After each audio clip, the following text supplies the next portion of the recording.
How much time software engineers have? AI, a better coder than most engineers I know. It does make some mistakes here and there. It's not perfect at everything, but at this point, I've seen such an inflection point in the growth of sort of intelligence of these agents that I'm not here to say it's not going to happen anymore. So I think the answer is like the gap is closing because you won't need software engineers. Is that your doomsday prediction for software engineers? Yes, absolutely. Imagine you had the smartest possible person on the planet, right?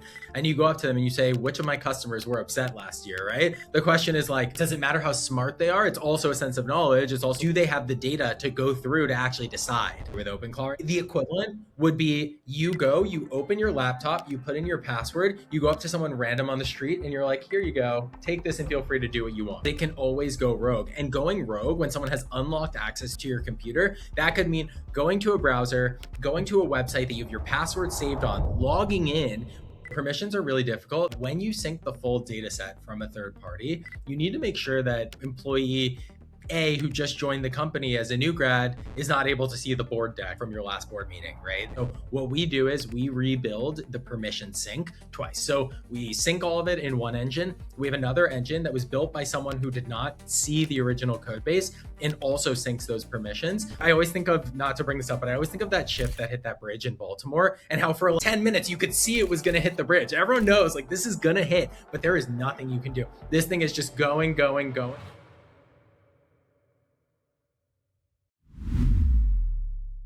So we had to immediately talk to our whole company about why you can't be using things like OpenClaw, and there's a lot of reasons, but notably it's a computer use agent. So this is different from a lot of like enterprise agents that run in the cloud. You're basically the equivalent would be you open your laptop, you put in your password, you go up to someone random on the street and you're like, here you go, take this and feel free to do what you want. It's not quite as bad. Maybe you're passing it to someone who's semi-trusted on the street.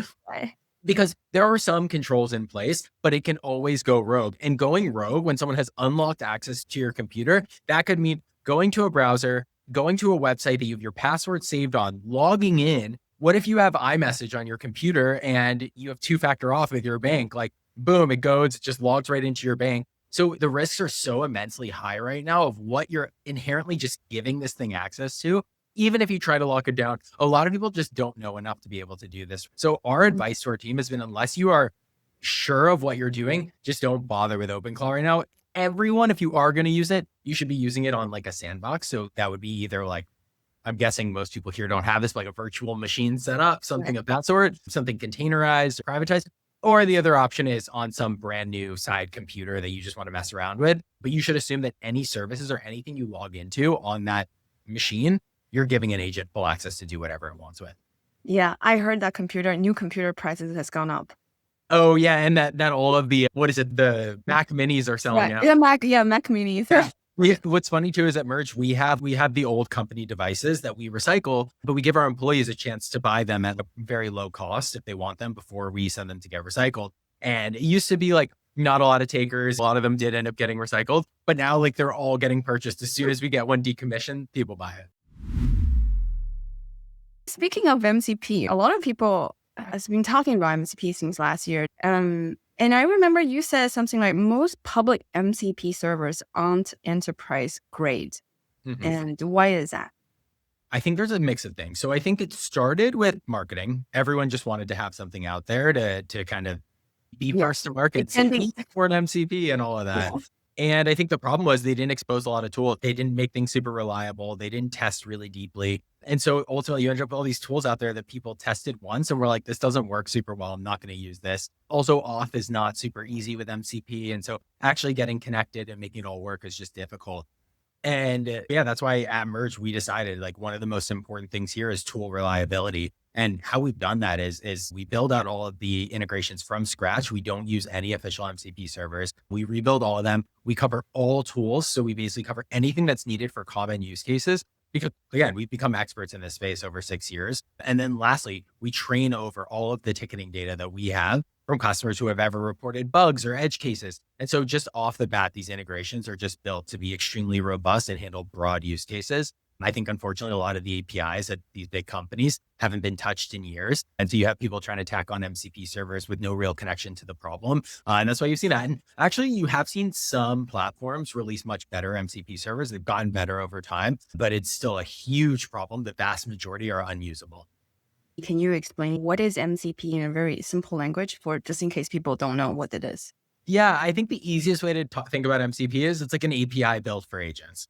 That's not like 100% exactly how someone like deeply technical would describe it. But if you want to think of it that way, it's basically just a way to expose access to a third party directly to an agent. So the context graph is this notion of it's kind of what I described, right? You have so much context you potentially want to pass to your agent, right? So that could be, let's just use an example here. Let's say that we have built some sort of enterprise knowledge search for our company, because I've used that example a couple of times here. So we want to ask, who is Gil's manager? There's a lot of ways to get this information, but what we also know is that in the context we pass to the agent to answer this question, we don't want to answer when was Gil's last vacation, right? But that is data that's valuable to have and potentially pass to an agent. So a context graph is essentially a sort of structured, it's a data structure, we call it. It's a graph. And what that means is you have pieces of information. Gil, I am likely connected on this graph to another person who is my manager and maybe my reports. So you can think of that almost as a tree, which is like a graph. And so then when, a certain question is asked, you can go into this graph and you can follow between all the links. You just go to all the nearby data that seems similar, and that helps you gather the relevant information so that you don't pass too much context to your agent, but you pass just the right amount to answer the questions that are being passed in. So context graphs are sort of a underlying infrastructure feature that most people probably use in their day-to-day when using AI and don't even realize it. And it's used for local context. So what are things that I've asked before? What are corrections I've given the agent in the past so that it knows not to do? There's a lot of that, but then it's also third-party data about my company. It's all of my knowledge base information. It's all of my HR information, my ticketing information, all the tools that my company's using, accounting, ERP. It sounds very similar to a knowledge graph. So the graph RAG approach for getting the right context. Yes, it is very similar to a knowledge graph. There are some key differences. It's more living. The data is changing constantly. It's optimized for different relationships and all of that. But yeah, in a lot of ways, it's very similar to a knowledge graph. I think everyone needs to get smart on AI. It's the second industrial revolution, or it's the largest probably industrial revolution. And that means reading about AI. And there's a book that I read a long time ago that has held up to be true, which is why I'm about to read the next one, called The Singularity is Near. And it's basically about how we are approaching the moment. And I think that it was written in early 2000s or something. And they quote 2029 as the year that the singularity being the year that. So I think 2029 was what they predicted. I could be wrong about it, but what they predicted is when AI reaches or surpasses human intelligence.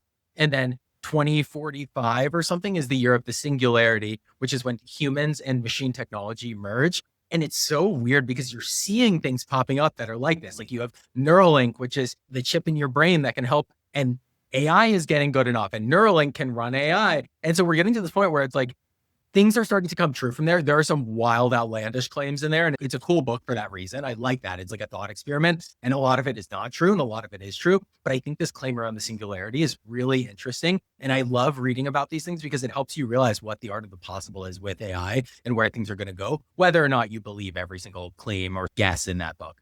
That's a really good book. It seems like you are seeing firsthand it's happening now, right? Yeah. And you think that the time is about right? 2029, 2025. It's weird. Yeah. Are you prepared for this? What can one do to be prepared? The things I've read are make all your money now because you'll never have a chance to make money again. It's just so scary. I think a lot of this is a little bit crazy. I think wherever you are on the political spectrum, you're going to see that there's jobs are going to be hit. And so there's going to need to be government intervention in some way here. No one knows exactly, but I think everyone is pretty fearful of a post-AGI world. Not even creativity? You don't think we can beat AI with creativity? Who knows? Really? Who knows?